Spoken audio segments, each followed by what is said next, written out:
Alam mo ba yung si Mylene, kaibigan ko, ay naku, yung anak niya, isang linggo na nasa ospital kasi nakagat ng lamok na dengue.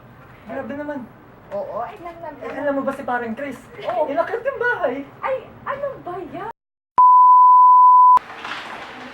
Binabagabag ka ba ng labo at akyat bahay gang narito na ulang boga, pura na at ligtas pa. May bantay ka na sa labo, may bantay ka pa sa akyat bahay. Bili na ng kulang boga, mura na, ligtas pa. Hello, good evening po. Papadeliver lang po sana kami ng Kulang Bogart. Ito po sa may Octagon Building. Sige. Kaya na lang natin po. Thank you!